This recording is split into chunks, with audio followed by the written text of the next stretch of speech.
بسم اللہ الرحمن الرحیم۔ السلام علیکم۔ قرض میں ڈوبے صحابی کا واقعہ، قرض سے چھٹکارے کی دعا، پیارے نبی صلی اللہ تعالی علیہ وسلم کی بتائی ہوئی دعا۔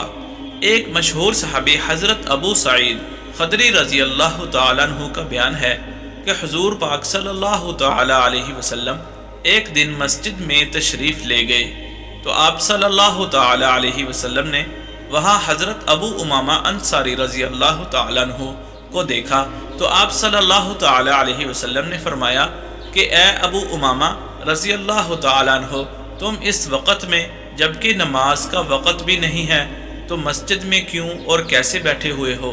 تو حضرت ابو امامہ رضی اللہ تعالیٰ عنہ نے عرض کیا کہ یا رسول اللہ صلی اللہ تعالی علیہ وسلم، میں بہت سے افکار اور قرضوں کے بار سے زیر بار ہو رہا ہوں۔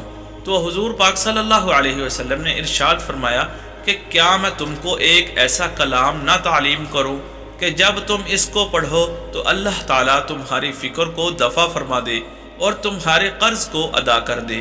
تو حضرت ابو امامہ رضی اللہ تعالیٰ عنہ نے عرض کیا کہ کیوں نہیں یا رسول اللہ صلی اللہ تعالی علیہ وآلہ وسلم، ضرور مجھے ارشاد فرمائیے۔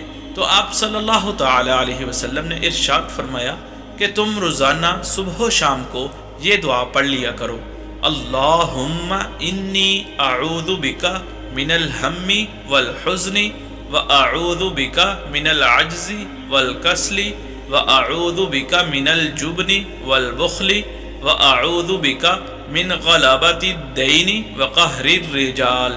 حضرت ابو امامہ رضی اللہ تعالیٰ عنہ کہتے ہیں کہ میں نے اس دعا کو پڑھا تو میری فکر جاتی رہی اور خداوند تعالیٰ نے میرے قرض کو بھی ادا فرما دیا۔